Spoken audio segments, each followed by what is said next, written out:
नमस्कार दोस्तों, मेरा नाम है राजा मिश्रा और एक बार फिर से आपका जर्नलिस्ट राजा चैनल में बहुत बहुत स्वागत है। देश और दुनिया से संबंधित खबरों के लिए जर्नलिस्ट राजा को सब्सक्राइब ज़रूर से कर दो। तो आज है दिन रविवार और तारीख है 28 जुलाई। तो आज की धमाकेदार हेडलाइंस को आपके सामने पेश करता हूं मैं। कांग्रेस ने मणिपुर के मुख्यमंत्री बीरेंद्र सिंह पर निशाना साधा है। दरअसल कांग्रेस नेता जयराम रमेश ने बीरेंद्र सिंह को नीति आयोग की बैठक में शामिल होने पर निशाना साधते हुए कहा है कि मणिपुर के लोग पूछ रहे हैं कि यहाँ प्रधानमंत्री कब आएंगे।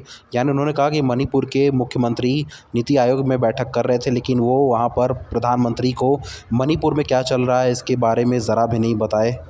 यानी कि जयराम रमेश ने कहा है कि मणिपुर में प्रधानमंत्री मोदी को ज़रूर जाना चाहिए। प्रधानमंत्री नरेंद्र मोदी ने आज न्यू दिल्ली में भाजपा शासित सभी राज्यों के मुख्यमंत्रियों से बातचीत की और बैठक की है, जहां पर राष्ट्रीय अध्यक्ष जेपी नड्डा और गृह मंत्री अमित शाह भी मौजूद थे। जम्मू में इन दिनों लगातार हमले हो रहे हैं, जहां की पाकिस्तान और भारत का जो नियंत्रण रेखा है वहां से जो सटे इलाके हैं वहां पर संदिग्ध देखे जाने के बाद सुरक्षा बलों ने आज वहां पर तलाशी अभियान चलाया है। आपको बता दूं कि सीआरपीएफ के कई सारे बटालियन वहां पर आज निरीक्षण कर रहे थे और तलाशी अभियान चला रहे थे। शनिवार की आधी रात को राष्ट्रपति द्रौपदी मुर्मू ने 10 राज्यों के राज्यपालों की नई नियुक्तियां की हैं। आपको बता दूं कि 10 राज्यों के नए राज्यपाल नियुक्त हुए हैं राष्ट्रपति द्वारा। आपको छत्तीसगढ़ का बता दूं तो छत्तीसगढ़ के नए राज्यपाल होने वाले हैं रमन डेका। राष्ट्रपति द्वारा 10 नए राज्यपालों की नियुक्तियां हुई हैं कल रात में। 10 राज्य, एक यूनियन टेरिटरी में 6 नए राज्यपाल की नियुक्तियां और 3 का ट्रांसफ़र।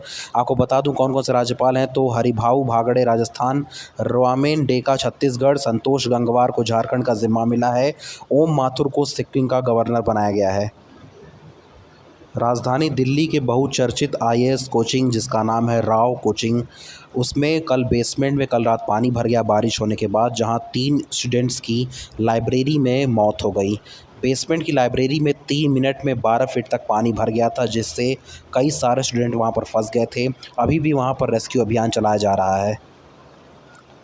नीति आयोग की बैठक में ममता बनर्जी एकमात्र विपक्षी पार्टी इंडिया गठबंधन की ऐसी नेता थीं जिन्होंने इसमें भाग लिया था। तो ममता बनर्जी के आरोप पर चिराग पासवान ने पलटवार किया है। आपको बता दूं कि ममता बनर्जी ने आरोप लगाया था कि मुझे वहां पर बोलने का मौका नहीं मिला, जिस पर चिराग पासवान ने कहा है कि पश्चिम बंगाल की सीएम का व्यवहार गलत था। प्रधानमंत्री मोदी ने वहाँ पर सबको बोलने का मौका दिया था। चिराग पासवान ने प्रधानमंत्री मोदी और वित्त मंत्री निर्मला सीतारमण को धन्यवाद दिया है बिहार को अच्छा खासा बजट पेश करने के लिए। उन्होंने कहा कि बिहार और बिहारियों की मांग पूरी हो चुकी हैं। इस बजट में विरोध करने वाले प्रदेश का विकास नहीं चाहते हैं लोग। चिराग पासवान ने कहा है कि 2047 तक प्रधानमंत्री मोदी का विकसित भारत का विज़न है। बीएसपी की राष्ट्रीय अध्यक्ष मायावती ने भारतीय जनता पार्टी को प्रदेश में बिगड़ते हालात पर जोर देने के साथ साथ लॉ एंड ऑर्डर को सुधारने पर फोकस करने के लिए कहा है।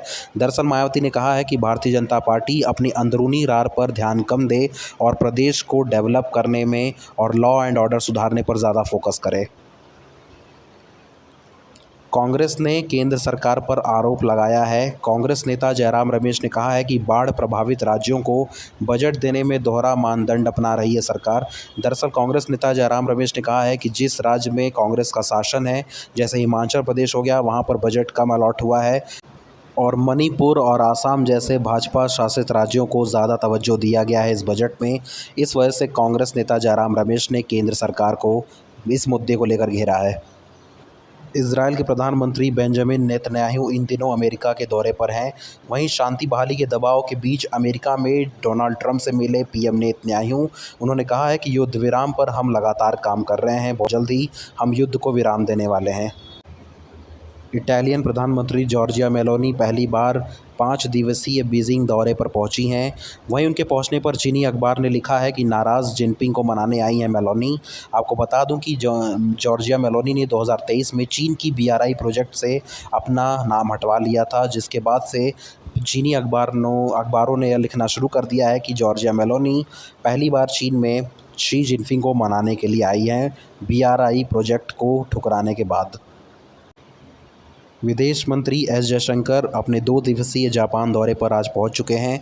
जापान में विदेश मंत्री ने महात्मा गांधी की प्रतिमा का अनावरण भी किया है। साथ ही एंटनी ब्लिंकन, जो कि ऑस्ट्रेलिया प्रधानमंत्री हैं, उनसे भी मुलाकात किया है। आपको बता दूं कि भारत में इस साल क्वाड की मीटिंग होने वाली है, जिसमें अमेरिका, जापान, भारत शामिल हैं। टेस्ला के मालिक एलन मस्क और फेसबुक के मालिक जुकरबर्ग के बीच एक बार फिर से ज़ुबानी जंग देखने को मिली है। आज एलन मस्क ने जुकरबर्ग को एक बार फिर से लड़ाई की चुनौती दे डाली है अपने एक्स हैंडल पर। उन्होंने कहा कि मैं जुकरबर्ग के साथ किसी भी जगह किसी भी वक्त लड़ सकता हूं। आपको बता दूं कि पिछले साल से इन दोनों का ज़ुबानी जंग चल रहा है। अमेरिकी राष्ट्रपति पद के उम्मीदवार डोनाल्ड ट्रंप ने अमेरिका को बिटकॉइन सुपर पावर बनाने का वादा किया है। साथ ही क्रिप्टो सलाहकार परिषद स्थापित करने की भी घोषणा की है ट्रंप ने। आपको बता दूं कि ट्रंप ने बोला है कि मैं आने वाले समय में अमेरिका को बिटकॉइन की राजधानी बना दूंगा अगर मैं सत्ता में आया तो।